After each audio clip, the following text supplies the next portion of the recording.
صاحب السمو الأمير فيصل. Your Highness Prince Faisal bin Farhan, Your Excellency Minister Jean-Noël Barrot, Mr. Antonio Guterres, Secretary General of the United Nations, Mr. Philemon Yang, President of the General Assembly, Your Highnesses, Your Excellencies, distinguished delegations, may the peace and blessings of Allah be upon you. At the outset, I would like to express once again the appreciation of the State of Palestine to the Kingdom of Saudi Arabia and France for their leadership and for presiding over this important United Nations conference. I would also like to thank the states that have chaired the working groups and all the states and organizations participating in this international conference for the peaceful settlement of the question of Palestine and the implementation of the two-state solution. We have been waiting for long years for a genuine international intervention that would move us towards a peaceful, just, and comprehensive solution to the Palestinian question and the independence of the State of Palestine in implementation of the two-state solution on the basis of resolutions of international legitimacy for many years. And in this period of waiting, we have lost what we have lost, and we have suffered immensely. Therefore, this international conference must constitute a turning point in which positions and decisions are translated into immediate and unprecedented practical steps to stop the genocide and end the Israeli occupation, uphold the Palestinian right, and help an independent Palestinian state on the basis of two-state solution take shape in accordance with the resolutions of international legitimacy, which opens the way towards peace, security, stability, and prosperity in our region for the benefit of all peoples and states. Your Highnesses, Excellencies, distinguished delegations, in the Gaza Strip, there are all kinds of death. Palestinians die by being targeted. They die by being burned alive. They die out of the cold, out of hunger, out of thirst, out of disease, out of grief, and out of fear. And they send us every day, every moment, for more than 20 months, a distress call to save them from this killing, destruction, and disregard for their lives. How has this devastating war not stopped for our people yet?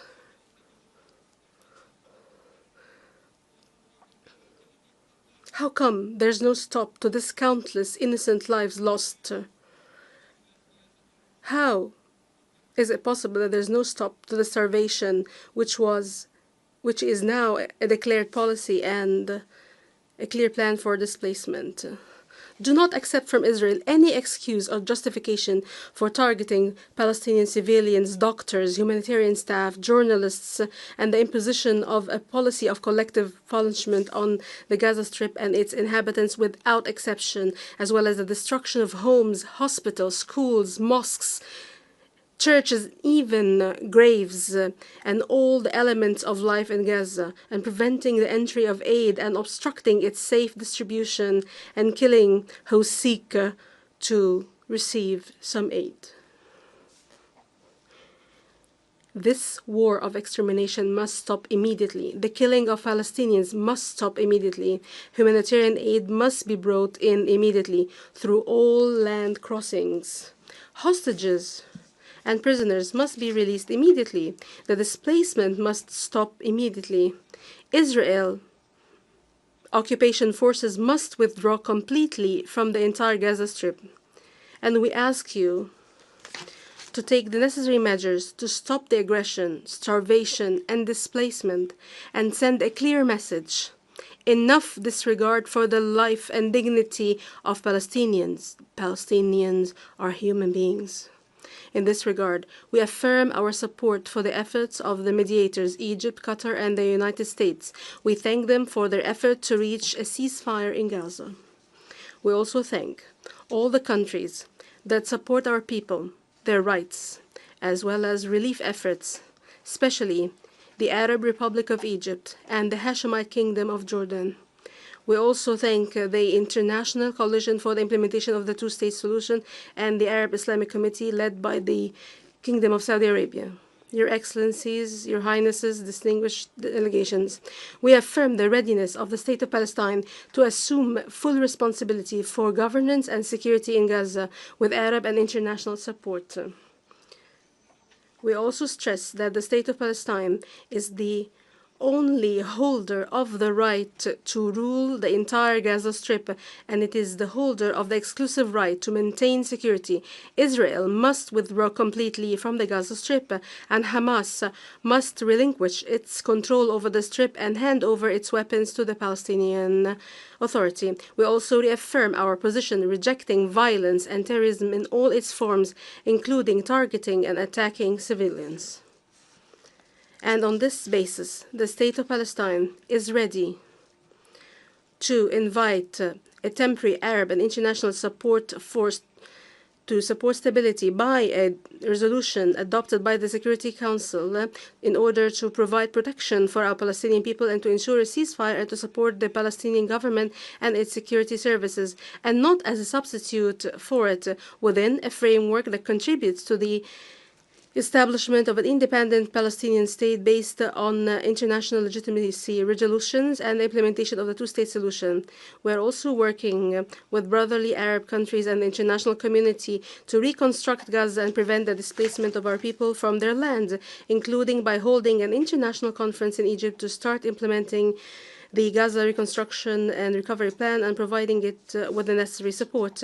Your Highnesses, Excellencies, distinguished delegations, as soon as you look at the West Bank, including East Jerusalem, you see the intentions and appetite of Israel government and settlers in annexing the Palestinian land and reducing the Palestinian presence on it and ending it, if possible, besieging and exhausting Palestinian government and weakening its ability to carry out and fulfill its governmental tasks through political, financial, military pressure. And the last chapter of these policies was the decision by the Israeli Knesset to annex the West Bank. Hence, the international community must move beyond the time of condemnation and denunciation and move to a stage where it forces Israel to cease its annexation practices, settlement, including settler terrorism and violence, killing and captivity, restriction on movements, attacks, and destruction of villages, cities, and camps, and prevention of return to them. Attacks also on Islamic and Christian holy sites, withholding Palestinian tax funds, as well as threatening to paralyze the Palestinian banking sector in an attempt to destroy the State of Palestine and the two-state solution. Your Highnesses, hence, we stress the importance of holding this conference and the issuance of the UN Declaration for the peaceful settlement of the Palestinian question and the implementation of the two-state solution 1 year after the issuance of the advisory opinion of the ICJ. This confirms the beginning of a different approach, different from previous approaches, an approach that is bolder and more capable, that leads us towards the actual implementation of the resolutions of international legitimacy and the embodiment of the independent Palestinian state on the ground and the implementation of the two-state solution on the 1967 borders and the achievement of a future of peace, security, and stability in which all states of the region live side by side and good neighborliness. We hope that the Israelis would seize this opportunity. Your Highnesses, distinguished delegations, we want a free, independent, and sovereign Palestinian state that is modern and developed, that is the source of pride for all the sons and daughters of the Palestinian people everywhere, in which law, peace, and security prevail. We want it to be a state that is not subject to occupation, that is free of violence and terrorism, that adopts a culture of peace, that lives up to the aspirations and enormous sacrifices of our people, that guarantees its rights, freedom, and dignity. In this regard, President Mahmoud Abbas announced at the Arab Summit that comprehensive presidential and legislative elections will be held within a year, as has been done previously in all of our occupied territories, including East Jerusalem, and he asked the international community to provide us with assistance in holding such elections. These will be open elections based on the platform of the PLO and its commitments and the resolutions of international legitimacy under the slogan, "One government, one state, and one set of arms." We are confident that this conference will contribute to ending the war on Gaza, ending the occupation, and embodying the sovereign Palestinian state, including by mobilizing political, financial, and economic support for the Palestinian government so that it can strengthen state institutions and implement the reform plan. Towards that end, we call on the convening of a donor conference as soon as possible to achieve these goals. Your Highnesses, Excellencies, heads of delegations, the Palestinian people have the right to live in freedom and dignity in their homeland. And every people in the world deserves to live in peace and security. However, all this can be achieved only through the realization of the inalienable rights of the Palestinian people. Foremost among them is the right to self-determination, the right to return, and the embodiment of the State of Palestine, an independent State of Palestine on the borders of 1967, with East Jerusalem as its capital, to live side by side in security and peace with Israel. The Palestinian Liberation Organization, the sole legitimate representative of the Palestinian people, has recognized Israel for more than 30 years.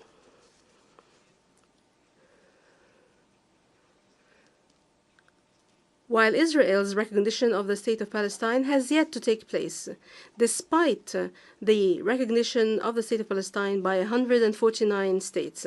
In this regard, we call on all states that believe in the two-state solution and have not yet recognized the State of Palestine to do so immediately, as a real investment in peace, security, and stability. We thank all the brave countries that have recognized the State of Palestine, and we appreciate the historic decision of the French president to recognize the State of Palestine. We also call on everyone to support our full membership in the United Nations and other international institutions, including international financial institutions, and to support efforts for accountability and justice for victims.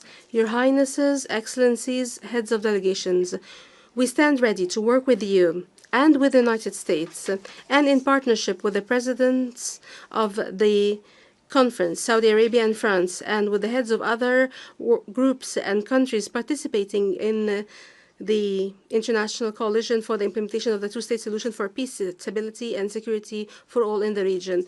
This requires a serious path and an irreversible peace agreement between the State of Palestine and Israel within a clear and binding timetable, with international support, monitoring, and guarantees, starting with universal recognition of the State of Palestine and leading to the end of the Israeli occupation and the settlement of all final status issues in accordance with the resolutions of international legitimacy.